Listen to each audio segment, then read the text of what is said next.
But right now, on the Harbor One hotline, able to join us this morning, obviously because he does not have any pickleball scheduled for this morning. It is the great Dante Scarnecchia. Hello, Dante. Good morning, and it was Dennis Wilson that played drums for the Beach Boys. Oh, see, there you go. I know John Stamos sat in it at one point in time. Did you? Yeah, I was after Dennis got whacked by the Manson gang. Yeah, That's correct. Yeah, the Charlie Manson and his crew were trying to hang around with them. Okay, and that's how Manson started writing music, if I remember correctly. Once Upon a Time in Hollywood, the Quentin Tarantino movie based off of that. Top 5 band there for you. You go. Dante, the Beach Boys top 5 band for you? I love the Beach Boys. Brian Wilson, absolute genius. They were spectacular. Was Bill a big music guy? Did you and Bill ever sit around the office and listen to tunes on Spotify? We never sat around and listened to them, but Bill loves music and, has special people that he likes to listen to. And, I'm sure in his office he does, but we weren't like sitting around a campfire yucking it up over great sounds and all that. So the two of you would never get into the car and you're driving and Bill says, "I got the aux." No, he never did. No, because we didn't drive around that much together. All right. Well, listen, I'm pretty excited about Bill O'Brien and what that means for this Patriots team. You've had a couple days to think about it and analyze it. What do you make of it? I think Bill's really a good football coach. He's paid his dues. He's coached in college a long time and had success in college, not as a head coach, but as a coordinator. And, then we got him up here, and he did a really good job for us after Josh left as the coordinator and calling plays, very creative guy, very tough guy, and like a lot of us, he's got one of those hair trigger tempers. And in fact, nickname is Teapot. Oh. Why? Because he could go off at any time? Those teapots, man, they get hot and they start whistling and they get real hot and blow up. Dante, with that being said, with that, there are a lot of coaches that have that type of mentality where they can, get hot and go off real quick. But it almost seems like maybe today's athlete, you got to handle them a little bit different. I know Mac Jones has said he wanted to be coached harder. How does a guy, as a coach who comes from that type of background, kind of deal with players that you can't be as hard on them because you don't want them to go into like this mental funk? Jermaine, honestly, I think in coaching, teaching, whatever it is, I think you just got to be yourself. In radio broadcasting, you got to be yourself. Whatever you are, that's what you have to be. And so, to your question, in this day and age with these players, do you acquiesce to the players or the players acquiesce to you? Or is it somewhere in between? And I just think this. I think, Billy's going to be who Billy is, and that's not a bad thing. And, maybe sometimes I guess we could learn to be a little bit more tactful and when we get into situations that cause the teapot to blow up. But, and I'm that way. I was that way the whole time. And, but I just think this, players want to be coached and they want to learn how to do their jobs as well as they can do it. And, and I think coaches got to be themselves and arrive at a happy point. Dante, whether they've had the title in the past or not, for Mac Jones, the first 3 seasons of his football career in the pros have had now a different offensive coordinator. That, whether they're very talented OCs or not, that's a lot of change for a young quarterback. How much do you think that'll affect him mentally going into this season? Courtney, this is the one thing about Billy that I wonder the most, and it's not necessarily about him. It's going to be, how are they going to put all this together? And you all can understand what I'm going to say. 2 years ago, they had a system in place that was in there for 20 years with Josh. And then, and then they made the changes this past year, and they changed a lot of things, the terminology, the way that, they were protecting the quarterback. They changed a lot of things. And a lot of that came probably as a mandate from Bill and maybe their own desire to make things different. And so now you're going into your point, Courtney, with your third coordinator relative to Mac Jones, and is Billy's terminology going to be the same as it was with Josh, okay, or is it going to be what they had last year and then grow to it, or is he going to put in something completely different? And yes, there is a learning curve every time you put something new in, and especially an entire system. So if Billy O decides that he wants to do the stuff and terminology that Mac was raised on here in his first year, then that would probably be a good thing. If he decides, no, we're gonna make things completely different that I'm more comfortable with and the players can get, then that's what he's going to do. So I just hope for Mac's sake, that it's the learning curve is, not a steep one, and one that he can quickly grasp and the others can quickly grasp and move on and hopefully have a lot of success. Dante, it was really interesting the way the team announced that they were negotiating with Jerod Mayo. Do you think he is the next head coach in waiting?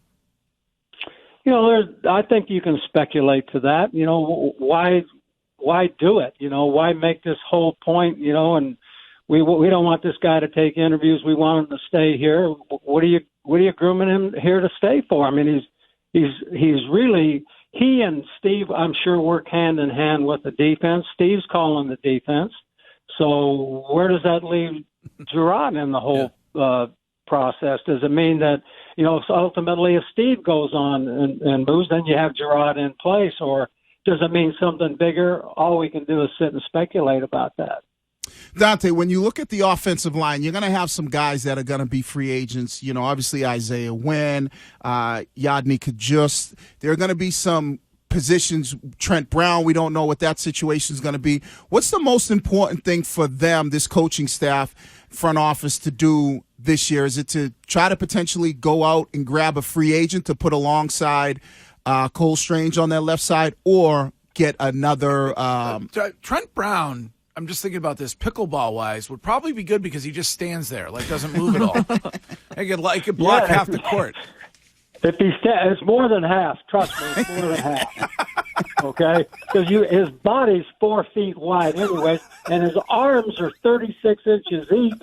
I mean, come on, man. That's a lot of space. But I'm not sure. That ball moves pretty fast. I think he'd probably take a lot more body blows than he would getting it back. So, it all evens out. But to your point, Jermaine, you got to do everything you can to improve the team, and specifically to the offensive line. It's a lot easier to keep the guys you got if you possibly can, coach them up, get them better, get them to play the way that you want them to play, as opposed to, let's go out and get this free agent over here.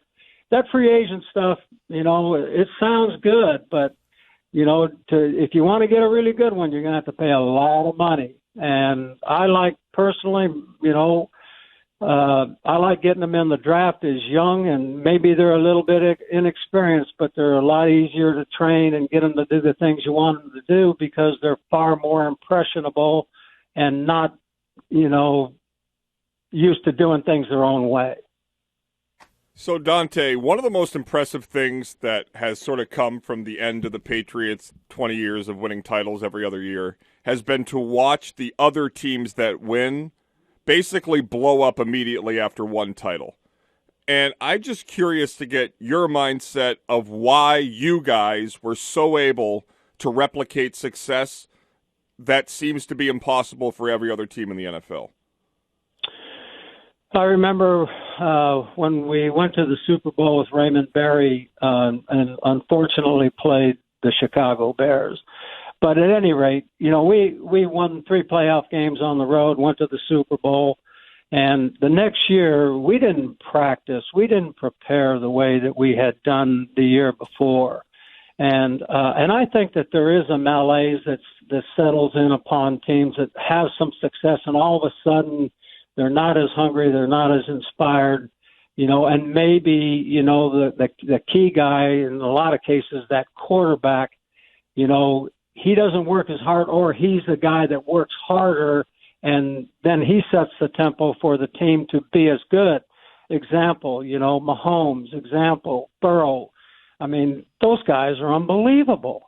And so, and Tom for all those years. I mean, when we all got back together after, quote, the off season, we worked hard in the off season as coaches, and the players worked hard in the off season as players. Just say, look, that was last year. Well, this is this year. We're being hunted. We've got to take all these challenges on and not just get so enamored with ourselves that we got this all figured out. That's the worst words that ever are ever said in all of sports is, I got it. Because the truth is you don't got it. And you gotta earn it all over again, and you gotta prepare all over again to be the best that you can be. And if you do that, then maybe you will get it. But, sometimes it gets taken for granted. Dante, if you were a head coach picking a quarterback right now, would you take Joe Burrow or Patrick Mahomes? How can you go wrong flipping a coin and taking either one of them? I mean, really? Are you telling me that's like saying, would you want $1 million or $1 million? I mean, how can you lose? They're dynamic players. They're amazing players. They can move. They can create, and they're not dumb. When they run down the field, they're looking for a place to slide real fast. Yeah, and that's the way those guys are. And I mean, to have guys like that, and really, Josh Allen's the same way. So I just think it's although Josh Allen, he ain't sliding for nothing. He's trying to jump over people, and that's got to end pretty fast, I think. But at any rate, those guys are so invaluable and such great players, and everybody aspires to get one. But the problem with it is there's not 32 of those guys walking the face of the earth. Let me ask you about. There really isn't. Let me ask you about one other guy. Theoretically, how do you think Aaron Rodgers would get along with Bill Belichick? I think they get along great. I really do, and I think that Aaron's a great player. I mean, he's proven it every year. He's unbelievable. He can throw the football like all the rest of them can, and he can move in the pocket, and he can move out of the pocket and find those guys down the field. His vision's off the chart. But, okay, that's one thing, but you're gonna give him $40 million? Well, you keep mentioning the amount of money guys are making, and not to put words in your mouth, Dante, because you're far smarter than I am, but Bill Belichick at the conclusion of the season pointed out openly that they ranked 27th in total spending over the last 3 years, which seemed to be totally out of character for him to openly discuss finances with the media. Is there a feeling in that building that they're not allowed to go after the high-paid guys, even if they can fit it under the cap? I'm going to give you a very honest answer here. I think that they have done the greatest job of managing the money that goes out and the money that they're allotted to spend, and they've never been in salary cap hell. And salary cap hell is where you got to cut players to keep players, to get under the cap. And I think that that's really, really a hard thing to do. And they've done a great job of managing that. But in the same vein, they had a quarterback that was willing to take less for a long period of time in order to keep the team really, really good. You just have to look at it and say, are we willing to, all right, example, LA Rams, spend it all, get rid of your draft choices to win one championship. And what's the future look like now for them? And it's just, you just got to be careful with that stuff. And, like I read, just reading online today, the Giants are determining between Daniel Jones or Saquon Barkley because it's going to be hard to keep them both. Because that's the economics of the National Football League. It's a hard cap, and you can't get around it. Oh, I disagree, Dante. If you guarantee money, then you lose. Then the money comes off the cap. It's just about the amount of money that owners are willing to spend. Well, I don't know. Yeah, the way I've always seen it is it's not that way. Otherwise, I think a lot of people would buy into that. And maybe I'm wrong. Maybe I'm off base on this. Well, yeah, I mean, at that desk for 20 years, and they were all saying, you can't have that guy, but you can have this guy, and you have to make a choice. Well, who are you? You just coached in the league. Curtis watches every week. No. The head coach of the team said that it didn't matter. I don't know. Bill Belichick's been around for a bit. Yeah, he's been coaching since the mid-'80s. What do you know? All right, Dante, always a pleasure. Unbelievable. My pleasure. Hey, Greg, let me know when that pickleball thing's going to come up because I got to put it on this calendar. My little brown-eyed woman I live with, if this ain't on the calendar, I ain't going to be there. Ooh, are you calling for a brown-eyed girl rejoin from Van Morrison? We could do that coming up. And I will tell you Put this. it on there. It's no problem. I was at an unnamed pickleball place yesterday in the city talking about doing the show Flex Friday with you as our guest. So I will have a date for you soon, okay? Great, man. Look forward to it. Okay, and you and I will go head-to-head. I played a little tennis back in the day. Dante will have your number off the bat. Used to work at the Weston Racket Club. I don't know if anybody knows that or not. I was a bartender. Oh, there. hell, you must be great. Yeah. I heard that the girls used to fight over you at yes, that place. Yes, they did. That's where I met Jen Hill. Yep. And that changed my life forever. All right, Dante. There you go. Dante, I can't wait to see you, and thank you as always for joining us. You're the best. I look forward to it. Take care, you guys. All right, that is the great Dante Scarnecchia.